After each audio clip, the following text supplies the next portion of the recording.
Not only are you running 100 miles in a single day, but you're probably not adequately trained for it. You hit 50 miles and your body is falling apart. You're in pain. It's only halfway.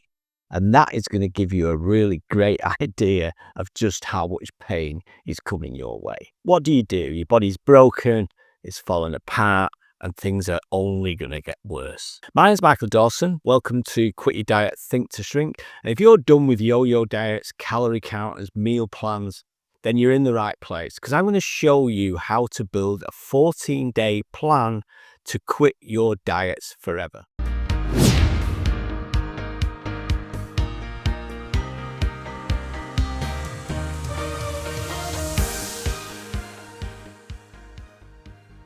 You might be here because you did my online quiz to help you determine the level at which your weight problem lies. And because of that, you'll be able to determine at which level you should be intervening in that problem and where your solution should lie. Let me explain. I have got a video in this playlist that explains the pyramid in more detail and how it applies to your weight loss problem.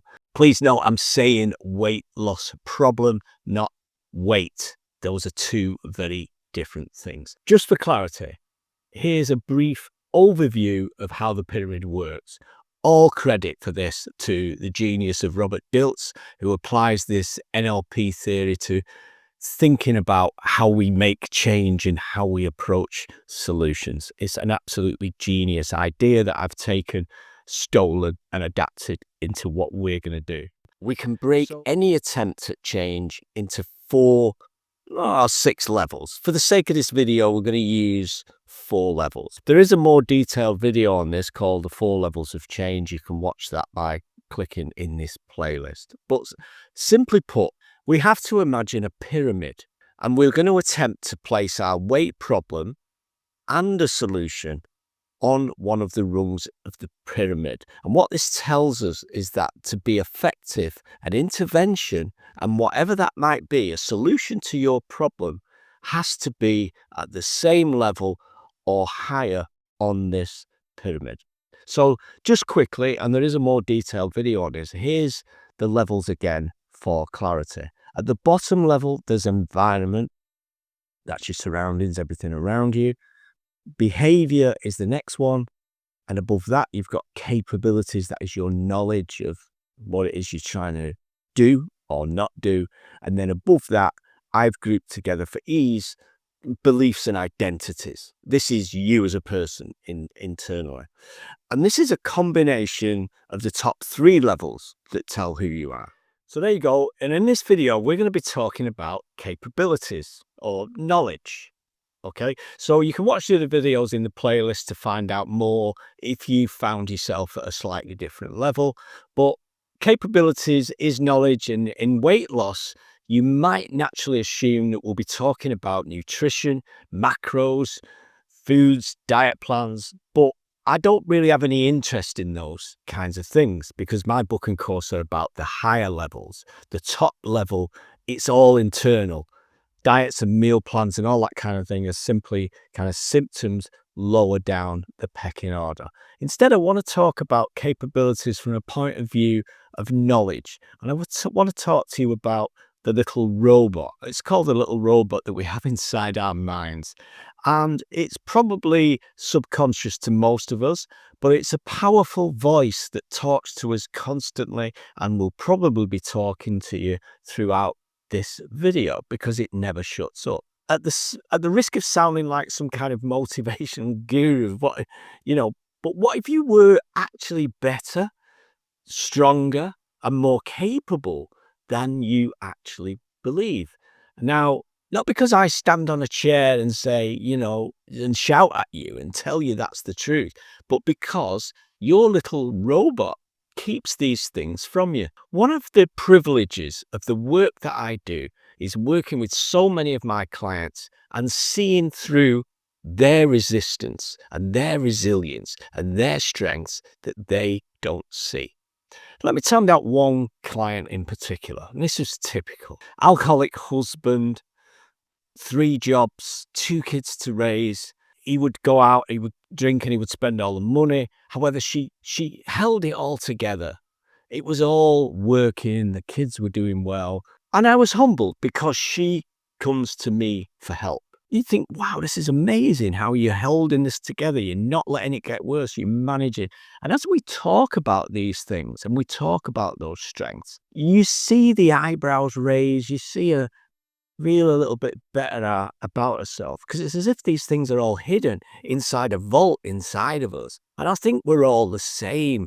We think the only people who have those kinds of resources and strengths inside them are people like David Goggins and ultra athletes and people who become presidents. But the truth is, most of us underestimate just how resilient we already are. And we dismiss these little wins and we brush past all of these moments. We really feel that we've been courageous, even in normal everyday ways. There's something called the winner effect, and it's from a book by Ian H. Robertson. It says that every time we succeed, even in small ways, our brain changes a little bit. We grow in confidence, motivation strengthens. We become more likely to succeed in the future. Little wins don't just feel good. They actually reshape our brain and build our confidence, but we have to celebrate them. We have to stop and celebrate the win and give us a chance to build real momentum. And that's why we need a way to kind of ring the bell for ourselves, to store these wins where we can see it. And this is where the cookie jar comes in. Think of it as a collection.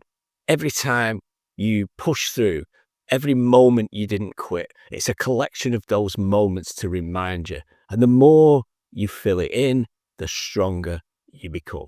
So in the beginning, I was talking about David Goggins. It was David Goggins who went from being a 200-pound man spraying for cockroaches to becoming a Navy SEAL motivational speaker, and much, much more that I haven't got time to tell you about. But you can read about his story in his fantastic book called Can't Hurt Me. So there he was. He was midway through a 100-mile race that he was ill prepared for, to be honest, by the sounds of the book. His body is breaking down.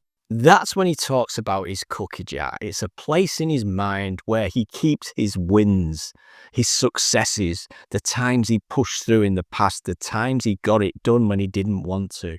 And he starts to pull out these cookies mentally in his mind, and he relives them. And he says, if I could do that then, I can do this now. If I won then, I will win now. Probably without him knowing the winner effect, because he was reliving those moments when he won. So if you're watching this, you may have done the quiz, and the quiz may have brought you out at this level of capabilities. And if it did, then the cookie jar is a great way of tapping into the incredible strength and capabilities that you've already got inside. There is a PDF that goes with this video, so grab that and it'll talk you through this idea of creating your own cookie jar. Let's just quickly run through that as an idea. First of all, as we're dealing with weight issues and weight loss problems, I love the idea of taking a cookie jar, the actual cookie jar that you keep your demons in. I had one. It was a lovely little round tin, beautifully designed, and it kept my demons. When I say my demons, it was those snacks that were always at eye level, and I would just dip in and grab something throughout the day. It's the demon of weight loss, really. Empty those cookies, either eat them or throw them in the bin. Whichever way, you've now got your empty cookie bar. Whichever way you do it, you've now got your empty old cookie jar, and you're going to make that your new cookie jar. And you're going to fill the new cookie jar. Start out by getting some post-it notes or little pieces of paper, and you're going to keep those inside the tin. And whenever you need to, you make those victories, whether they're big or small, then you're going to write a little note and pop it inside.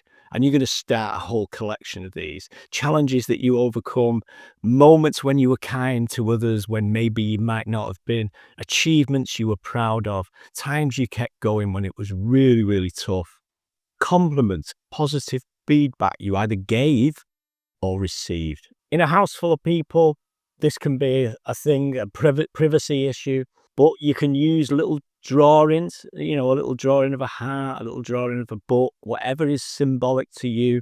You can also just put one word or write the whole thing in something that only means anything to you. Each one should be just very, very short and powerful. You know, finish the 5K, stayed calm in the meeting, and fold the notes, put them in the jar, tin, or whatever it is you've got, and keep that accessible to you. It may well be in its regular spot. I think that would be awesome to have the tin in its regular spot, right at eye level where the cookies used to be. That's where I keep mine. I keep mine right there in this little tin, red, beautiful box, but it doesn't have any edible cookies inside anymore. If you're feeling challenged, you can reach in, read a note. Sometimes while the kettle's boiling, open it up and read a few of these. It's amazing how it makes you feel. It really reminds you of the resources you have available within you. It will help to implement what's called the winner effect. And the winner effect is a way that I haven't got time to go into now, but it's in my book, talking about how the more wins you acknowledge, then the more powerful you become and the more better you become at whatever that thing is. What's interesting from this point of view is you don't have to be running a 100-mile race, because relatively speaking, we are all achieving really, really great things every day, given the circumstances in which we live. That's the cookie jar. If you found any of these videos useful, then please take 1 second for a tiny little click on the like button. It would be a way of saying thank you for the content. The internet loves that kind of thing. Remember, you can join us on this journey of quitting diets forever by visiting my website. You can sign up and get free lifetime membership with access to downloads, audio files, and exclusive invites to our coffee mornings where we meet online and we discuss methods in more detail and share our experience. That all happens online, right in your house, from wherever you are in the world. So we'd love you to join us as a site member. Also, think about taking the quiz, because when you do the quiz, you get the first 3 chapters of my book, absolutely free. And also it will place you at a point where you may or may not be up on the pyramid, and it will point you in the right direction with a free PDF and a free video. So check out the rest of this playlist. In the next video, I'm going to be talking about that little robot, or should I say, as Michael Singer calls him, the annoying flatmate. It's that little voice in your mind that I hinted at earlier that tells you things that are not true. It's talking all day long. And I'm going to be talking more about that in the next video. Oh, and I'll be doing some poetry as well. So see you in the next video, and thanks so much for the thumbs up. Appreciate it.